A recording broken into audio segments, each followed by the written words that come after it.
قد افلح المؤمنون، یقیناً فلاح پا گئے مومن۔ سورۃ المؤمنون۔ بسم اللہ الرحمن الرحیم۔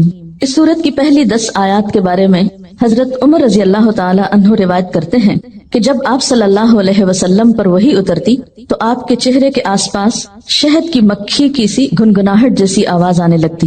ایک دن آپ پر وحی نازل ہوئی تو تھوڑی ہی دیر بعد آپ نے قبلے کی طرف منہ کر کے اور دونوں ہاتھ اٹھا کر دعا کی، اللہم زدنا ولا تنقصنا واکرمنا ولا تہنا واعطنا ولا تحرمنا وآثرنا ولا تؤثر علینا وارض عنا وارضنا۔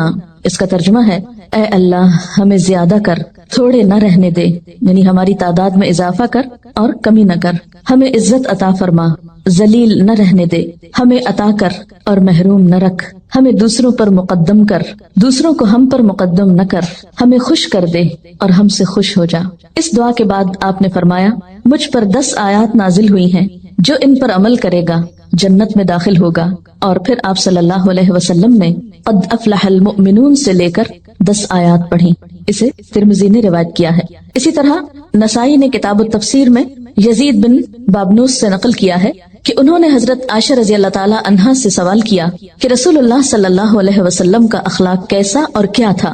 انہوں نے فرمایا، آپ کا خلق یعنی طبعی عادت وہ تھی جو قرآن میں ہے، اور اس کے بعد یہ 10 آیتیں تلاوت کر کے فرمایا، بس یہی خلق اور عادت تھی رسول اللہ کی صلی اللہ علیہ وسلم۔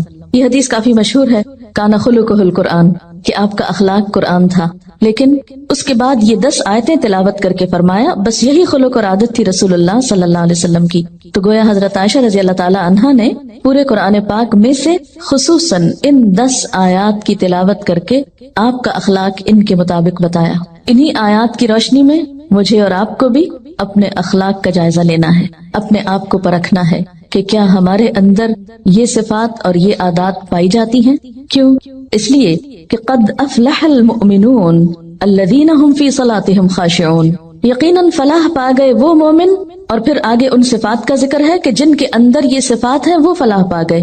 اس سے یہ پتہ چلتا ہے کہ اگر یہ صفات نہیں ہیں، یہ باتیں جو آئندہ بتائی جانے والی ہیں، اگر یہ ہمارے اخلاق اور کردار کا حصہ نہیں ہیں اور ہم ان صفات سے محروم ہیں تو ہم رزق پر ہیں۔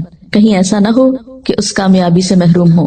اگر ہم حقیقی معنوں میں کامیاب ہونا چاہتے ہیں تو پھر کوشش کر کے ان صفات کو اپنے اندر پیدا کرنا ہوگا۔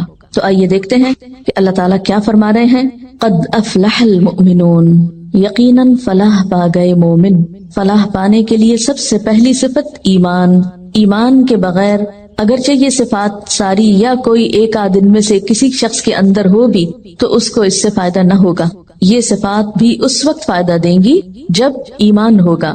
یہاں کامیابی کے لیے لفظ فلاح استعمال ہوا ہے۔ کامیاب ہو گئے مومن، فلاح پائی مومنوں نے۔ تو فلاح کا لفظ فے لام ہے سے ہے، جس کے 3 معنی ہوتے ہیں۔ نمبر 1 پھاڑنا، نمبر 2 کامیابی، اور نمبر 3 بقا، باقی رہنا۔ فلاح کے معنوں میں جو چیرنا، پھاڑنا، کاٹنا ہے، اسی سے لفظ فلاح بھی نکلا ہے۔ کاشتکار کے لیے لفظ استعمال ہوتا ہے جو زمین کو پھاڑتا ہے، چیرتا ہے، کھیتی کاٹتا ہے اور کامیاب ہوتا ہے۔ پھر اسی طرح دوسرا معنی فلاح کا کامیابی ہے، تو اس کے معنی میں یہ بات آتی ہے جیسے کہ قاموس میں آتا ہے، فلاح کا معنی ہے ہر مراد حاصل ہو اور ہر تکلیف دور ہو۔ یعنی کامیابی کیسی، یا کامیابی کا مفہوم کیا ہے اس میں؟ ہر مراد حاصل ہو، یعنی جو دل چاہے وہ مل جائے، اور ہر تکلیف دور ہو، یعنی جو ناپسندیدہ چیزیں ہیں وہ انسان سے ہٹ جائیں۔ اس قسم کی کامیابی کے لیے یہ لفظ فلاح استعمال ہوتا ہے۔ اور تیسری چیز بقا کے ہے، یعنی اس میں لفظ باقی رہنے کا معنی بھی ہے کہ کامیابی ایسی نہیں جو وقتی ہو۔ مثلا کوئی ایک دن یا ایک گھنٹہ یا ایک لمحہ آپ کا ایسا گزرا کہ جو آپ چاہتے تھے وہ آپ نے کر لیا، اور جو آپ ناپسند کرتے تھے وہ آپ سے دور ہو گیا، اور اگلے ہی لمحے وہ سب مصیبتیں پھر لوٹ آئیں جن کو آپ اپنے سے ہٹانا چاہتے تھے۔ اس فلاح کی طرف یہاں اشارہ ہے جو ہمیشہ کی ہے، جزوی یا وقتی کامیابی نہیں، ہمیشہ کی کامیابی۔ اسلام کی نظر میں مفلح وہ ہوتا ہے جو دنیا میں رہ کر اپنے رب کو راضی کرے اور اس کے بدلے میں آخرت میں اللہ تعالیٰ کی رحمت اور بخشش کا مستحق ہو۔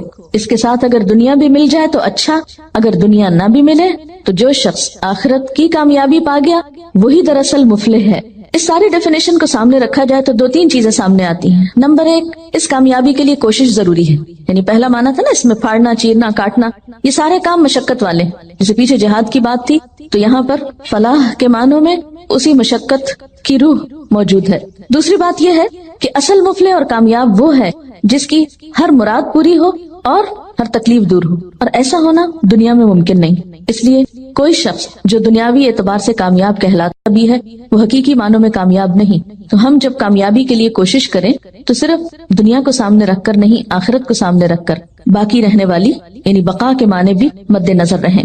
تو قد افلح، اب جب لفظ ہم بولے افلح کامیاب ہو گیا، کیا ذہن میں آ رہا ہے؟ محنت کی، مشقت کی، وہ مشقت کام آئی، فائدہ مند رہی، قبول ہو گئی، ایسی خوشی نصیب ہوئی کہ جو چاہا مل گیا اور جو پسند نہیں تھا وہ سب دور ہو گیا، اور پھر ایسی کامیابی جو ہمیشہ ہمیشہ کے لیے. قد افلح بامراد ہو گیا، اپنی منزل کو پا گیا، ہمیشہ کی خوشیوں کو پا گیا. کون؟ المؤمنون، جس میں ایمان کی صفت تھی، ایمان والے. اور ایمان بھی یہاں صرف زبانی اقرار کا نام نہیں، اسی لیے مؤمنون کی ساتھ جو صفات بتائی جا رہی ہیں وہ کچھ تمناؤں اور آرزوؤں پر مشتمل نہیں یا محض باتوں پر مشتمل نہیں، بلکہ اس میں محنت ہے، مشقت ہے، کوشش ہے. تو پہلی صفت جو بتائی گئی وہ کیا ہے؟ الذین هم فی صلاتهم خاشعون، وہ لوگ کامیاب ہیں جو اپنی نمازوں میں خشوع رکھتے ہیں، خشوع اختیار کرتے ہیں. خشوع کا لفظ خ شین عین سے ہے جس کا معنی ہے سکون. ایسی نماز جس میں سکون ہو، دل کے اندر بھی اور ظاہری حرکات میں بھی، یعنی دل میں اللہ کا خوف ہو، اللہ ہی کی محبت ہو، اللہ کی طرف دھیان ہو، اور دل کے اندر یہ احساسات اتنے گہرے ہوں کہ انسان کے ظاہری رویے میں بھی نظر آ رہے ہوں، اس کے اعضاء پر بھی ان کا اثر ہو. پھر خشوع کا معنی کسی کے آگے جھک جانا، دب جانا، عاجزی اور انکساری کا اظہار کرنا بھی کیا گیا ہے. تو گویا خشوع کا لفظ آتے ہی دل میں پہلا خیال کیا آنا چاہیے؟ سکون، ٹھہراؤ، ریلیکس، عاجزی، جھکاؤ. اسی لیے ہم دیکھتے ہیں کہ حضرت مجاہد کہتے ہیں کہ نظر اور آواز کو پست رکھنے کا نام خشوع ہے. حضرت علی رضی اللہ تعالیٰ عنہ فرماتے ہیں کہ دائیں بائیں التفات یعنی گوشہ چشم سے دیکھنے سے بچنا خشوع ہے. یعنی نماز میں کھڑے ہو کر دائیں بائیں نہیں دیکھنا، ادھر ادھر نہیں دیکھنا، اور آنکھوں کے کناروں سے بھی نہیں دیکھنا. جو اس سے بچ جائے گویا وہ خشوع کی حالت میں ہے. حضرت عطا فرماتے ہیں کہ بدن کے کسی حصے سے نہ کھیلنا خشوع ہے. یعنی نماز میں بے وجہ کھجانا، کپڑے ٹھیک کرنا، ہلنا جلنا، آگے پیچھے ہونا، کبھی ٹانگ اٹھانا، کبھی انگلیاں مروڑنا، کبھی کچھ کرنا، کبھی ایک ٹانگ پہ بوجھ ڈال کے کھڑے ہو جانا، یہ سب چیزیں خشوع کے خلاف ہیں. حضرت ابو ذر رضی اللہ تعالیٰ عنہ سے روایت ہے کہ رسول اللہ صلی اللہ علیہ وسلم نے فرمایا، اللہ تعالیٰ نماز کے وقت اپنے بندے کی طرف برابر متوجہ رہتا ہے جب تک وہ دوسری طرف التفات نہ کرے. یعنی بندہ جب رب کی طرف متوجہ رہتا ہے تو رب بھی بندے کی طرف متوجہ رہتا ہے. جب وہ دوسری طرف التفات کرتا ہے یعنی گوشہ چشم سے دیکھتا ہے تو اللہ تعالیٰ اس سے رخ پھیر لیتے ہیں. یعنی آپ کا دھیان اگر اللہ کی طرف رہا تو اللہ کی توجہ بھی آپ کی طرف، جو ہی آپ نے ادھر ادھر منہ کیا، توجہ کی، اللہ نے بھی اپنا رخ پھیر لیا. نبی کریم صلی اللہ علیہ وسلم نے حضرت انس کو حکم دیا کہ اپنی نگاہ اس جگہ رکھو جس جگہ سجدہ کرتے ہو، اور یہ کہ نماز میں دائیں بائیں التفات نہ کرو. یعنی نماز کا خشوع کیا ہے؟ نگاہیں سجدے کی جگہ ہوں. اگر آپ اس عمل میں کامیاب ہو جائیں تو یقین مانے آپ کی نماز میں خشوع آ جائے گا. بہت سے لوگ یہ سمجھتے ہیں کہ شاید آنکھیں بند کر کے نماز پڑھنے سے زیادہ خشوع آتا ہے، جو کہ غلط فہمی ہے. ایسا کرنا پسندیدہ بھی نہیں. لگتا بہت آسان ہے کہ کچھ چیز نظر نہ آئے تو ہمارا دھیان زیادہ اللہ کی طرف ہو جائے گا. جو لوگ آنکھیں بند کر کے پڑھتے ہیں وہ آنکھیں کھول کر سجدے کی جگہ دیکھنا شروع کریں. اس میں یہ ہوتا ہے نا کہ جب ہم بچپن سے ایک طریقے پہ نماز پڑھ رہے ہیں، کبھی کسی نے ہمیں ٹوکا نہیں، کیونکہ ہم سب سے زیادہ مائنڈ اس وقت کرتے ہیں جب کوئی ہماری نماز کی اصلاح کرنا چاہے.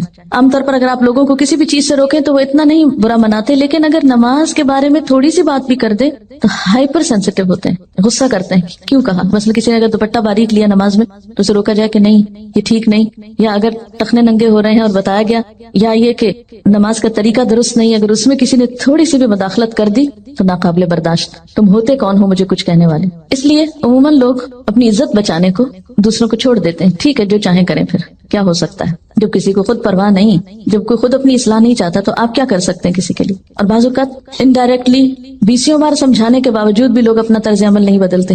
تو یاد رکھیے کہ جب تک طریقہ درست نہیں ہوگا خشوع نہیں آئے گا. تو خشوع لانے کے لیے نمبر 1 کہ سنت کے مطابق نماز پڑھنے کی کوشش کریں اور اس میں سجدے کی جگہ پہ دیکھنا شروع کریں. نماز میں حرکت کم کریں. اگر آپ کسی کو خشوع کے ساتھ نماز پڑھتے دیکھیں تو آپ دیکھیں گے آپ کی نماز میں بھی آئے گا, یا آپ کے پاس اگر کوئی کھڑا ہو تو اس سے بھی آپ کو فائدہ ہوگا. لیکن اگر آپ واقعی چاہتے ہیں, کیونکہ اس تدبیر نے مجھے بہت زیادہ فائدہ دیا ہے, آنکھیں بند نہیں کرنی, آنکھیں کھلی رکھنی ہے, لیکن مسلسل سجدے ہی کی جگہ پہ دیکھنا ہے, ادھر ادھر نہیں دیکھنا, اور کم سے کم حرکت, ہلنا نہیں ہے. یہ دو کام آپ کر لیں تو اندر بھی ٹھہراؤ آئے گا. اسی لیے خشوع کا معنی سب سے پہلے میں نے آپ کو سکون والا بتایا, سکون. اور جو اس طرح نماز پڑھے اس کی نماز کے بعد بھی اس کو ایک خاص سکون نصیب ہوگا. ہم نماز پڑھ کے بے چین اٹھتے ہیں بعض اوقات, کیا پڑھا, کبھی رونے بھی بیٹھ جاتے ہیں, کوئی فائدہ نہیں. یہ رونے دھونے سے کوئی زیادہ فائدہ نہیں ہے, یہ ایک لیم ایکسکیوز ہوتا ہے, رو کے اپنے آپ کو ہم خوش کر لیتے ہیں کہ ہم رو لیے, بس ندامت کے آنسوں نے سب غلطی دھو دی. ٹھیک ہے, اس سے دھل جاتی ہے غلطی, لیکن غلطی کی جب تک اصلاح نہ ہو تو محض رونا فائدہ نہیں دیتا, یا محض ندامت فائدہ نہیں دیتی. تو اس لیے دو چیزوں پہ خصوصی توجہ کرنی ہے اگر چاہتے ہیں خشوع آئے. تو یہاں پر اللہ تعالیٰ فرماتے ہیں کہ صرف نماز پڑھنا ہی کافی نہیں, بلکہ نماز میں خشوع ضروری ہے. کس کے لیے؟ کامیابی کے لیے. اسی لیے آپ دیکھیے کہ ایسی جگہ پر نماز پڑھنے کو کہا گیا ہے جہاں زیادہ آس پاس موومنٹ نہ ہو.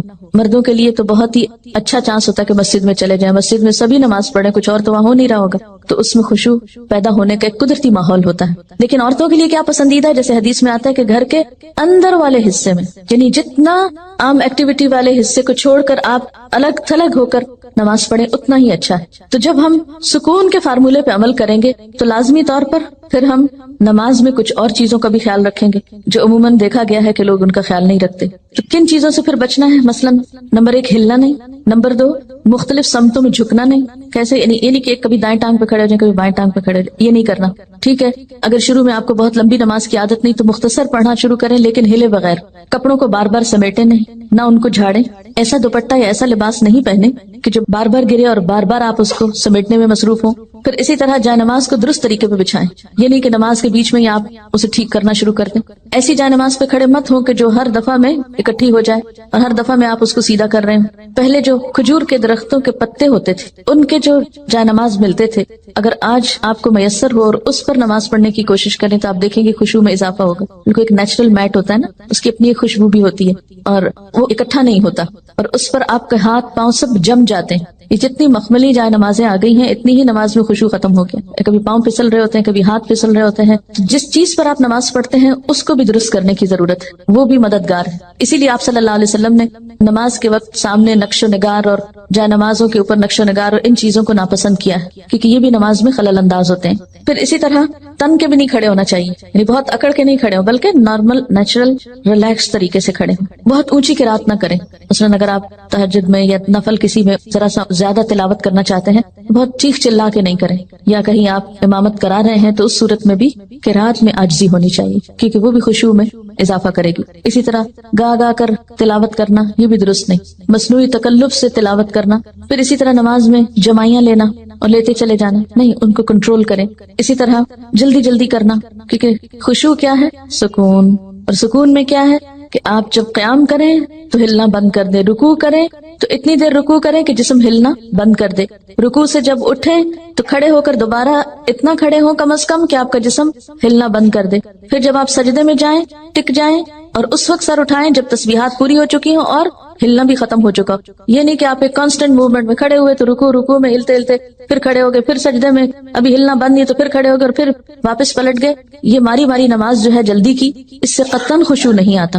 خشوع کے لیے آپ کو ٹھہر ٹھہر کر آہستہ نماز پڑھنی ہوگی. اسی طرح اگر کوئی چیز نماز میں اذیت دے رہی ہو تو اس کو ہٹانا ضروری ہے, کیونکہ بعض اوقات جب ہم کہتے ہیں نا سکون اور ٹھہر جانا, تو اس میں ہم ایسا ٹھہرتے ہیں کہ کوئی چیز اگر ہمیں اس میں پریشان کر رہی ہے, چبھ رہی ہے, یا کوئی خارش ہو گئی یا کچھ, تو ہم اس کی طرف بھی توجہ نہیں دیتے. نتیجہ کیا, تو کچھ سمجھ نہیں آتا پڑھ کیا رہے. تو یہ ان نیچرل قسم کا سکون بھی طاری نہیں کرنا. اس میں کوشش کریں کہ کم سے کم موومنٹ سے اس سبب کو دور کر دیں. مثلاً اگر کہیں خارش ہوئی ہے تو ایک ہاتھ سے بس اس جگہ ہلکا سا دبا کے خارش کر دیں, یہ نہیں کہ ہلا ہلا کے خارش شروع کر دیں. یا بالوں سے کھیلنا یا کپڑوں سے, مختلف لوگوں کو دیکھ کے آپ اندازہ کر سکتے ہیں کہ کون کس طرح پڑھ رہا ہے نا, اور اس سے اپنے آپ کو کمپیئر کرتے ہیں. تو یہ ساری چیزیں جو ہیں ہل جل کی, یہ نماز کی خشوع میں اثر انداز ہوتی ہیں. پھر ایک اور مرحلہ ہے اور وہ ہے اندر کے خیالات اور سوچوں کا. بہت سے لوگ اس پر پریشان ہوتے ہیں. اگر آپ اس طریقے پہ عمل کریں گے, سجدے والی جگہ پہ دیکھنا ذرا شروع کریں, آپ دیکھیں گے خیالات کم ہو جائیں گے. بہرحال ہر شخص کا اپنا اپنا حساب ہو سکتا ہے, کیونکہ اللہ کے رسول صلی اللہ علیہ وسلم کی کوئی بات بھی حکمت سے خالی نہیں.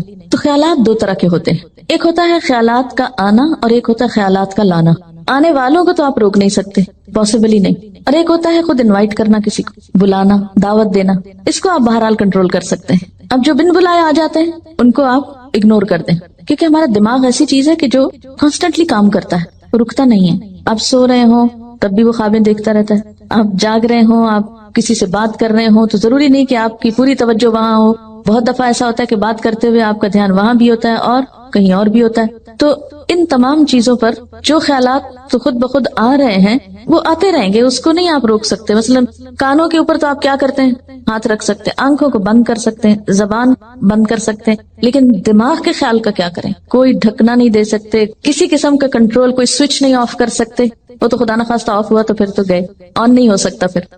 اب یہ بڑی مشکل ہے، اس لیے ان کے پیچھے نہ پڑے، ان کو زیادہ سوچے نہ، ان کو اہمیت نہ دے، ان کو اپنے اوپر حاوی نہ ہونے دے، ان کا تذکرہ نہ بہت زیادہ کریں.